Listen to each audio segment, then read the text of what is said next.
ন্যায় দিবা বিচৰা নাই সেইকাৰণে কোৰ্টত পঠাই দিলে যিমান দিন যায় যাব সেইকাৰণে জানি শুনি কোৰ্টত কেছটো পঠাই দিছে কিন্তু আমাক সিহঁতে এতিয়া যিকেইটা শ্যাম কানু আৰু চব মানুহক এতিয়া লাহে লাহে বিদেশত পাৰ কৰিব আমি এতিয়া কেছ এটা এনেই খতম হৈ যাব লাহে লাহে লাহে লাহে এতিয়া লাহে লাহে নামিয়ে আছে জুবিনদাৰ কথা মাত মাতা মানুহবিলাক চব জেল পঠাই আছে সেইকাৰণে আমি কৈছোঁ যদি জুবিনদাক ন্যায় নেদে মুখ্যমন্ত্ৰী মহোদয় আৰু হেৰি কি নাম আমাৰ প্ৰধানমন্ত্ৰী কিন্তু আমাৰ এই অসমখন এইবাৰ ইলেকশ্যনত আমাৰ গৰিমা বহুক জিতাব লাগব বিজেপিত ভোট দি পেলাই আমি সেইটোৱে জানো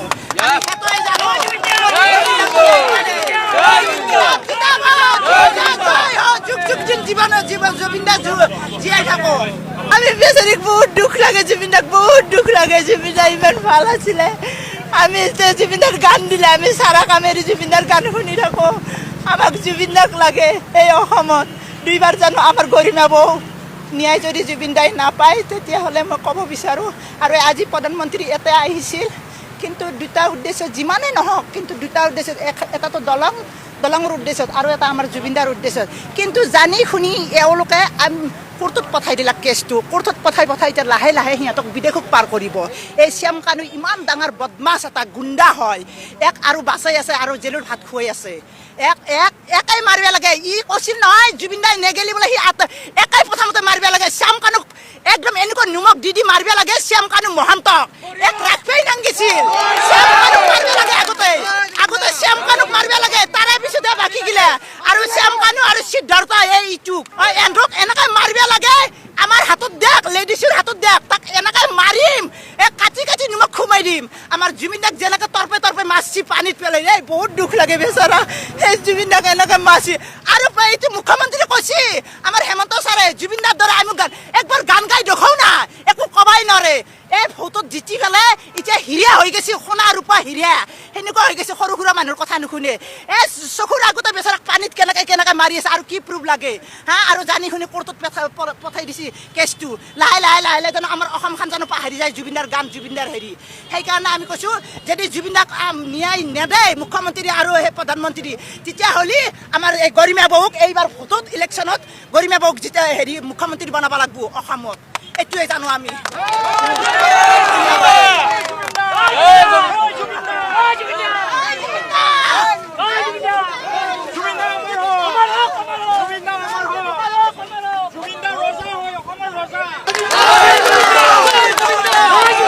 জনজাতিকৰণৰ পৰা আৰম্ভ কৰি কত ইস্যু আছে এই ইস্যুবোৰটো আমি দেখিবলৈ পোৱা নাই সেকেন্ড কথা আমাৰ যিমানখিনি মানুহ আছে আজিৰ ডেটত বোলে লাচিত ঘাটত চাৰ্কাছ কালি বোলে মৰাণত চাৰ্কাছ দেখাই কিনে কি বুজাব বিচাৰিছে অসমে দিছে চেন্ট্ৰেলে অসমক একো দিয়া নাই আজি অসম এটা ষ্ট্ৰেটেজিক পইণ্ট হয় কাৰণে আমাৰ তাতে ইমান টকা খৰচ কৰি ইএলএফ বনাইছে ইমাৰ্জেঞ্চি লেণ্ডিং ফেচিলিটি বনাইছে অনলি বিকজ আমাৰ অসমখন আমাৰ অসমত বস্তু আছে আমি এটা ষ্ট্ৰেটেজিক পইণ্ট হয় দ্বিতীয়তে এইটো কথা ক'বলৈ বিচাৰিম যে আজিৰ ডেটত অসমীয়া ৰাইজে এটা কথা বুজি পাইছে যে লেজিসলেটিভ এক্সিকিউটিভ জুডিচিয়াৰী ইভেন চতুৰ্থ স্তম্ভ সকলোকে যদি কন্ট্ৰোল কৰি আছে অকল এজন হিটলাৰে কৰি আছে আৰু সেইখিনি বস্তু সকলোৱে বুজি পোৱাটো উচিত তৃতীয়তে এটা কথা মই ক'বলৈ বিচাৰিম যে আজি সৰু বাচ্চা এটাৰ পৰা আৰম্ভ কৰি ডাঙৰ বুঢ়া মানুহলৈকে সকলোৱে গম পাই যে ভিক্টৰ দাস দেশদ্ৰোহী নহয় কিন্তু সেই কথাখিনি আজি উপস্থাপন কৰিবৰ কাৰণে 6 মাহৰ ওপৰত সময় লাগিছে এটা কোনো চতুৰ্থ স্তম্ভত টকশো দেখা নাপালো যে অন্যায় কৰি আজি মানুহ এটা সোমাই থৈ দিছে সেই অন্যায়ৰ বিৰুদ্ধে মাত মাতিবলৈ কি এজনো সাংবাদিক নোলাল নেকি আজি ক'ত হেৰাই গ'ল এই অসমতে পৰাগ দাসৰ দৰে সাংবাদিক আমি দেখিবলৈ পাইছিলো কিন্তু আৰু সবতকে ডাঙৰ কথা যে মই জুবিন গাৰ্গৰ কাৰণে আজি ভিক্টৰ দাস কাৰাবদ্ধ হৈ আছে এনএসএ খাই আছে সেই জুবিন গাৰ্গৰ এক সেকেন্ড সেই জুবিন গাৰ্গক কিমান অৱহেলা কৰিছে সকলোৱে দেখিছে জুবিন ক্ষেত্ৰৰ আজি অৱস্থা কি আজি যদি কৰবাত এখন মিটিং হয় মিটিঙত টয়লেট থাকে কিন্তু জুবিন ক্ষেত্ৰত আজি টয়লেটৰ কোনো ব্যৱস্থা নাই আৰু জুবিনদাৰ ন্যায়ৰ হকে মই সদায় মাত মাতি যাম সকলোৱে জানে যে ঈশ্বৰ পুত্ৰ জুবিন গাৰ্গ এটা ইম্পৰ্টেন্ট কথা মই ক'বলৈ বিচাৰিম যদি কলিৰ যুগত জুবিন গাৰ্গ শ্ৰী ৰাম হয় তেনেহ'লে হিমন্ত বিশ্ব শৰ্মা এই কথাষাৰ মনত ৰখা উচিত যে ময়ো ভিক্টৰ দাস হনুমানে হয় জুবিন গাৰ্গৰ ভক্ত আৰু সেই ভক্তই যদি জুবিন গাৰ্গৰ ন্যায়ৰ বাবে আজি এই এনএসএ খাবলগীয়া হৈছে তেনেহ'লে অসমবাসী ৰাইজে এইটো নিৰ্ণয় কৰক যে অসমীয়া ৰাইজক আজি কেনেকে বুৰ্বক বনাই চলি আছে জয় অসম জয় জুবিনদাৰ ন্যায় পাব লাগিব আৰু এক কথা মই কম আজি দেখা পাই আছে সবে যে কি বোলে ভূপেন বৰা ক'ৰবাত যোগদান দিছে এটা কথাই মই ক'বলৈ বিচাৰিম জুবিনদাই কৈ যোৱাৰ দৰে বোলে পলিটিক্স নকৰি আৰু মন্ত্ৰী এমএলএ সব পাপৰহে মাত্ৰ দেখিবলৈ খাদ্য আচলতে শব্দ পৰিৱৰ্তন শব্দটো শুনিবলৈ ভাল ঘেণ্টাডাল পলিটিক্স নকৰিবা বন্ধু ভিক্টৰ দাসৰ এটা ভিডিঅ' পালোঁ মন্ত্ৰী এম এল এ চব পাপৰহে মাত্ৰ দেখিবলৈ খাদ্য আচলতে শব্দ লগত প্ৰশাসনৰ জেলৰ পৰা ওলাই নাই আকৌ যাবৰ কাৰণে গাড়ীত উঠিবলৈ আহি সেই প্ৰতিবাদটো কৰিছে এটা ভাবি চাব যে ভিক্টৰ দাস কোন হয় এজন সমাজ সেৱকৰ লগতে দেশপ্ৰেমীৰ লগতে তেওঁ এজন ওপৰৰ লেভেলৰ শিক্ষক হয় যিজন শিক্ষকে আচলতে হিমন্ত বিশ্ব শৰ্মাৰ নিচিনা এজন মুখ্যমন্ত্ৰীকো শিক্ষা দিব পৰা অৰ্হতা তেওঁৰ মাজত শিক্ষাগত আছে গতিকে তেনেকুৱা এজন মানুহক দেশৰ স্বাৰ্থত জাতিৰ স্বাৰ্থত মাত মতাৰ কাৰণে অকণমান তেওঁৰ মুখত অশ্লীলতা আছে এইবিলাক গাঁৱৰ ভিতৰৰ মানুহৰ অসমীয়া খাটি খোৱা যিখিনি অসমীয়া তেওঁলোকৰ খং উঠিলে এনেকুৱাই ভাষা হৈ যায় খুব অশ্লীল মানে যিখিনি অসমীয়া গালি আছে গোটেইখিনি পৰা হৈ যায় গতিকে সেইটোৱে তেওঁৰ দুখ হ'ল আৰু উভতি চৰকাৰৰ ভুলবিলাক ধৰাটো দুখ হ'ল আৰু সেইকাৰণে আচলতে প্ৰশাসনো বাধ্য হয় যে দোষী হওক নিৰ্দোষী হওক চৰকাৰে যেতিয়া এৰেষ্ট কৰিব কৈছে কৰিবই লাগিব কিয়নো ভিক্টৰ দাসৰ নিচিনা বা কোনোবা এজন স্কুলৰ প্ৰধান শিক্ষকক যদি তুচ্ছ তাচ্ছিল্য কৰি স্কুলৰ পৰা গেট আউট কৰি দিব পাৰে সকলো নিজৰ হাতৰ মুঠিত থাকে তেতিয়া এজন পুলিচেও যদি নিৰ্দোষীজন বুলি কৈ তেওঁক এৰেষ্ট নকৰোঁ বুলি কয় তেওঁৰো চাকৰি খাই দিব পাৰে তেওঁকো জেলত ভৰাই দিব পাৰে গতিকে আজি মানে চৰকাৰী কৰ্ম কৰি থকা মানে কৰ্মৰত থকা যিখিনি চাকৰিয়াল তেওঁলোকৰো আচলতে বুকু এনেকৈ থাকে তেওঁলোকেও আচলতে ভাত মুঠিৰ কাৰণে চিন্তা কৰি নকৰিবলগীয়া কাম কিছুমান কৰিব লগত বাধ্য হৈ পৰে কিন্তু আজি আমি ক'ত আছোঁ কাৰ আণ্ডাৰত চলি আছোঁ আমি ৰাৱণৰ দেশত আছোঁ নে ৰামৰ দেশত আছোঁ আমি নিজেই আচলতে বিভ্ৰান্তিত পৰোঁ ভাবিবলৈ গ'লে গতিকে সকলোৰে মন মগজুবোৰ শুদ্ধ কৰাটো ভাল আমাক ৰাৱণৰ শাসনৰ পৰা কিন্তু ৰামৰ শাসনৰ অতিকৈ প্ৰয়োজন নহ'লে যিখিনি মানুহ আচলতে দেশৰ কাৰণে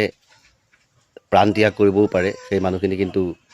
সঁচাকৈ প্ৰাণ ত্যাগ হৈ যদি গুচি যায় আজি জুবিন গাৰ্গৰ নিচিনা এজন গ'লেই আৰু যদি 10জন শেষ হৈ যায় তেতিয়া কিন্তু দেশপ্ৰেমী নাথাকিবই এটা সময়ত দেখিব যে এই দেশ অসমীয়াৰ হৈ থকা নাই এইবিলাক দেশত উন্নতি কৰি আছে অকল বহিৰাগত ডাঙৰ ডাঙৰ পুঁজিপতিৰ কাৰণে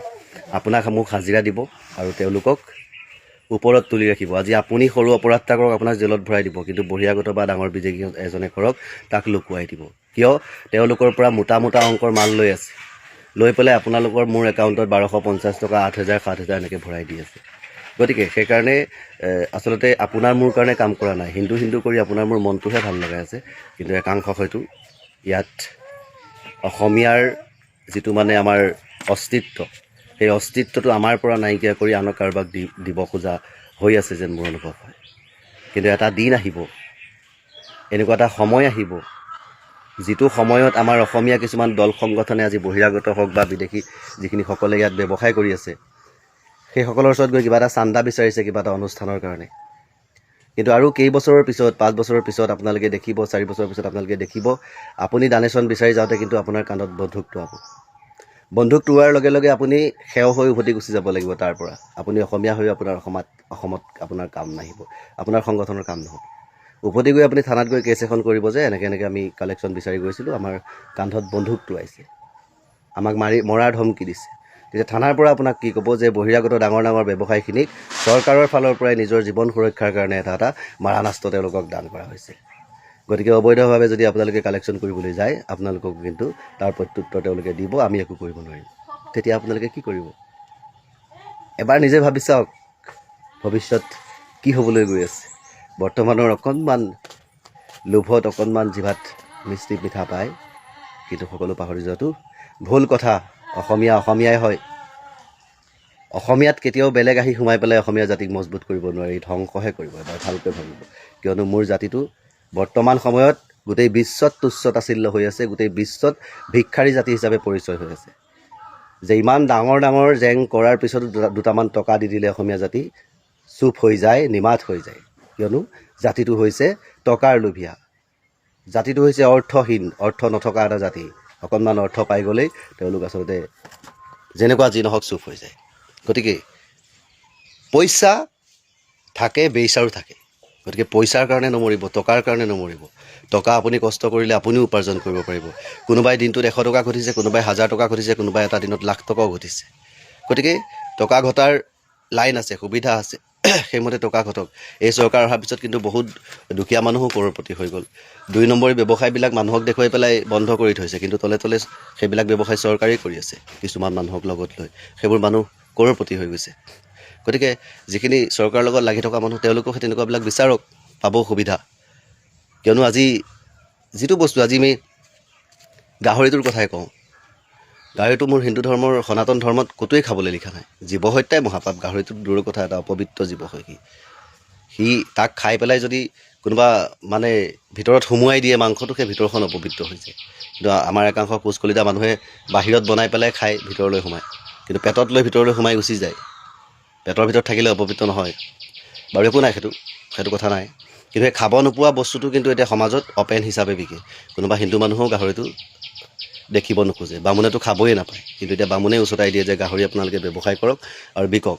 গতিকে ধৰ্ম কোন দিশে গৈ আছে আপোনালোকে নিজেই ভাবক। গতিকে আমি সেইবিলাক বিচাৰি লাভ নাই। আমি বিচাৰিব লাগে মাত্ৰ জাষ্টিছ ফৰ জুবিন গাৰ্গ। বহুত ডিলেইং প্ৰচেছ এটা হৈ আছে অভিযুক্তসকলৰ ফালৰ পৰা, সেই মানে